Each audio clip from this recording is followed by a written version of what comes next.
Salut tout le monde, c'est Iko, j'espère que vous allez bien. Aujourd'hui, je vais vous parler de Hunter x Hunter, mais pas de tout Hunter x Hunter, pas de tous les mangas qui sont sortis, puisqu'il y a actuellement 36 tomes qui sont sortis. Mais j'avais envie de m'arrêter aujourd'hui de vous parler sur l'arc le plus connu du manga, quelque part, l'arc le plus populaire, l'arc le plus long également, celui qui a été le plus magnifiquement mis en scène également sur le manga qui est aussi disponible, enfin sur l'anime qui est aussi disponible sur Netflix, à savoir l'arc des Chimera Ant, avec justement cet antagonisme entre humanité, entre les humains et les fourmis chimères. Alors je sais pour ceux qui connaissent absolument pas Hunter x Hunter, et même pour ceux qui se seraient arrêtés un petit peu avant ou qui auraient vu un petit peu après, de dire que des grands ennemis ce sont des fourmis, ça fait un petit peu bizarre dit comme ça, mais je vous promets, c'est extrêmement bien mis en scène, c'est extrêmement bien raconté, c'est terrifiant, et ça fait se poser énormément de questions. C'est un arc qui,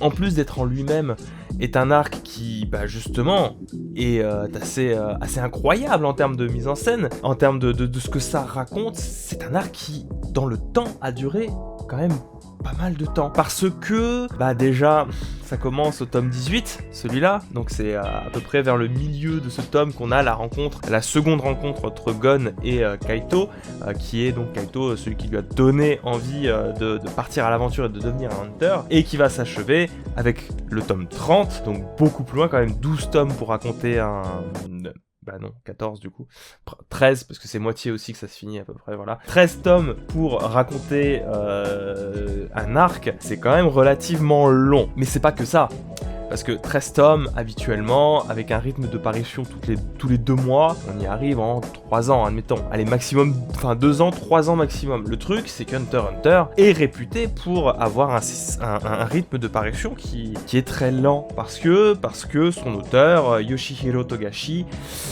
est un peu malade, il a beaucoup de mal, c'est très clairement un de ces mangaka qui souffre le plus aussi du rythme de parution assez dingue des mangas au Japon. Quand on pense qu'en France, un auteur de BD peut mettre 1 an pour sortir une bande dessinée, et que déjà il le termine sur les rotules, je vous laisse imaginer quand, même s'il n'y a pas la colorisation sur les mangas, quand il faut publier un chapitre, à savoir au minimum 17 pages par semaine. Surtout que le monsieur, quand il a entamé son histoire, donc je crois que c'était en 98 si je dis pas de bêtises, non un petit peu avant, je sais plus exactement, j'ai plus les dates en tête. Quand il a commencé son histoire, on était encore dans cette mode du Jump de prendre les gens, de les enfermer dans une salle spéciale, les mangaka donc, et de les forcer à terminer leur histoire, en tout cas leur chapitre, avant la publication. Je sais pas si Monsieur Togashi a vécu ça serait pas impossible, et que ça ait pu dénaturer aussi sa santé, parce que l'un ne va pas sans l'autre, c'est pas forcément qu'un problème de motivation, bien qu'il y ait de ça là-dessus, et on le voit, je veux dire, les premières de couverture de Hunter x Hunter sont les pires premières couvertures que je n'ai jamais vues. Je veux dire, je crois que c'est à partir du tome 15. Tu sens le mec qui laisse des mots, c'est de pire en pire. Il en peut littéralement plus. Bref, l'arc des fourmis chimères a commencé en 2003 et s'est achevé, accrochez-vous bien, en 2011. Ce qui veut dire qu'il a fallu 8 ans. 8 ans pour mettre fin à un arc de 13 tomes. Ça a dû être terrible pour ceux qui suivaient Hunter x Hunter à l'époque, parce que moi je reviens un peu sur le tard et j'ai commencé à suivre ça en même temps que beaucoup de personnes en fait, en même temps que la sortie de l'anime de 2011, qui commence à dater, mine de rien, ça commence à faire 8 ans. Et cet arc là, donc, parce qu'on va enfin peut-être rentrer dans le vif du sujet, est vraiment incroyable en tout point de vue. C'est assez dingue de voir cette évolution-là qui est faite de ces fourmis chimères qui deviennent une sorte de, j'ai envie de vous dire, une sorte de jugement divin en fait face à l'humanité. C'est une espèce de fourmi, donc les Chimera Ant, qui est très vorace et a la particularité assez ouf en fait d'assimiler les espèces vivantes qu'elle mange, et que à chaque nouvelle ponte, si vous voulez, vous avez des traits caractéristiques génétiques qui vont se coller sur ces fourmis. C'est-à-dire que une fourmi, c'est quand même assez vénère, normalement elles peuvent avoir la taille d'un poing, etc. Mais admettons, une fourmi va bouffer un scarabée, elle pond grâce à cette nourriture, la fourmi qui vient, donc la génération suivante de fourmis, aura des traits de scarabée. Elle conserve certains traits importants en tant que fourmi chimère, à savoir sa voracité, mais elle va pouvoir gagner par exemple une peau extrêmement dure d'un scarabée, la corne d'un scarabée, et évidemment les ailes d'un scarabée, si le scarabée était volant. Ça marche avec tous les insectes, vous faites ça, vous appliquez plein de trucs, ça offre des possibilités infinies, mais dans la diégèse de Hunter x Hunter, une fourmi chimère, comme elle n'est pas très grande, ne s'attaque pas à un humain, parce qu'elles sont trop petites quelque part, et qu'elles s'attaquent, ne sont pas suffisamment intelligentes, si vous voulez, pour avoir conscience qu'elles vont bouffer des humains. Il y a quand même ce risque-là qu'elles se mettent à attaquer, admettons, des mammifères, qu'elles puissent être en groupe et s'attaquer, je sais pas moi, à une souris, ça pourrait être un danger. C'est une espèce qui est surveillée parce qu'elles peuvent être un désastre écologique, mais la question qui est posée par Hunter x Hunter, un désastre écologique, certes, mais qu'est-ce qu'il se passe si un jour, ce désastre-là atteint des proportions qui n'auront jamais été anticipées par les humains? C'est ce qui arrive, puisque un jour débarque une fourmi de la taille d'un homme, une fourmi qui va manger des hommes. Comment est-ce que l'humanité va être absorbée, va être comprise par les fourmis?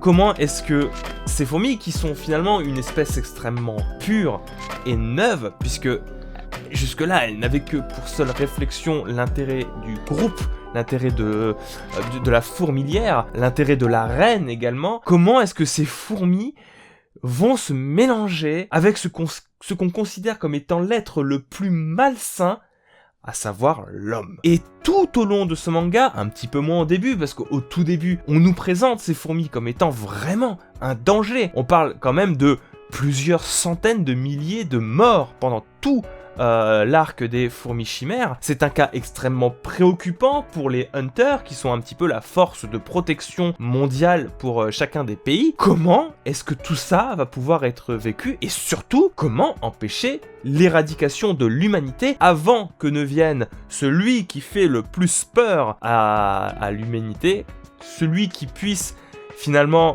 être au-dessus de tous? Comment préparer l'arrivée du roi que l'on sait quasiment invincible? Un roi qui est finalement, bon, vous pouvez vous arrêter là si vous voulez en apprendre un peu plus, parce que je vais spoiler. Un roi qui arrivera, un roi incroyable, un roi d'un charisme juste dingue, un roi qui, conscient de son rôle en tant qu'élu des fourmis, va surtout être présent pour apprendre, se confronter au vieux monde des humains, et en même temps, par sa pureté, tenter d'apporter une solution à un problème qui, si sa solution est cruelle, si sa solution est horrible pour le genre humain tout entier, n'est peut-être pas si bête. Parce que peut-être que le roi, même pour l'humanité, peut-être que c'est la solution à tous les problèmes. Et c'est terrible parce que ce soit le héros, à savoir Gon, que ce soit Kirua, que ce soit la figure du maître qu'on nous a présenté dans Netero, qui est le président des Hunters, que ce soit dans le concept même de Hunter, quand on nous montre la complexité et les problèmes que peuvent poser la politique, on vient à se rendre compte d'une espèce de perturbation. On est incapable de savoir qui est bon et qui est mauvais. Fatalement, on est du côté du genre humain, parce que nous sommes humains. Mais voir le roi, j'ai envie de vous dire, non, il ne s'humanise pas, un petit peu quand même. Mais voir le roi s'adoucir, faire preuve de compassion pour le genre humain, faire preuve de compréhension, tout en gardant ses motivations, tout en gardant son rôle qui lui a été attribué et qu'il sait nécessaire pour la survie du genre vivant, quasiment. Parce que c'est presque ça qui repose sur les épaules du roi. J'ai trouvé ça incroyable et j'avais besoin de vous en parler parce que je viens de finir de relire ce passage et c'est quelque chose de tout bonnement incroyable. Il faut le lire, il faut le revoir pour le comprendre à quel point cet arc c'est du génie. Comment est-ce que Gon arrive à passer pour presque la pire des choses qui puissent exister. Et pourtant, on nous prévient bien avant dans le manga que la pureté de Gon est un danger pour ses amis, pour le monde quelque part. On ne fait pas que nous le sous-entendre, on nous le dit clairement. Et c'est là qu'on se rend compte que Gon, effectivement, est dangereux. Mais dangereux, voilà, pour faire des choses qui peuvent être maléfique quasiment. Et on en ressort plein de questions, on en ressort complètement retourné. Et la suite qui vient, donc l'élection du président des Hunters, qui s'enchaîne, a une toute autre saveur en fait. On ne lit plus Hunter x Hunter, même si vous revenez en arrière et que vous relisez l'examen des Hunters, que vous relisez Grid Island, que vous relisez le tournoi qui se passe sur la Tour Céleste, si vous relisez Yorkshire City, vous n'avez plus le même œil sur l'histoire qui nous est narrée quand on a vu ce qu'il se passe avec l'arc des Chimera Ant. C'est juste incroyable. Je pense qu'on tient là très certainement, pour moi en tout cas, le meilleur arc narratif de tout shonen confondu. Vous avez vu, je pèse mes mots quand même, de tout shonen. Je pense que c'est celui qui est le plus fort, celui qui nous prend très clairement pas pour des cons, puisque nous apporte énormément de questionnements, et je trouve que c'est bien, et je pense que il y a tout un intérêt à s'inspirer de l'œuvre de Hunter x Hunter de manière générale pour les mangaka à suivre dans le milieu du shonen, j'entends. Le shonen est très différent, très diversifié, etc. Resserrons un peu plus dans le shonen neketsu. Je pense que ce n'est pas parce que le genre est extrêmement codifié, que les shonen sont faits de telle manière, avec un poids des traditions aussi important, que tu peux pas apporter de l'originalité, tu peux pas tenter des choses. On reste dans quelque chose de très shonen avec ça. Très très shonen, très très neketsu, très très entraînement. Mais c'est tellement psychologique, c'est tellement bien amené, c'est tellement bien raconté qu'il faut prendre exemple là-dessus. Prenez exemple sur l'arc des Chimera Ant, un excellent arc que je vous recommande à tous. Je vous recommande la lecture de Hunter x Hunter de manière plus globale également, et j'espère que mon témoignage vous aura plu. Je vous embrasse, j'espère que vous avez passé un bon moment, un petit peu de chillou, et on se dit à la prochaine sur Iconoblast. Ciao.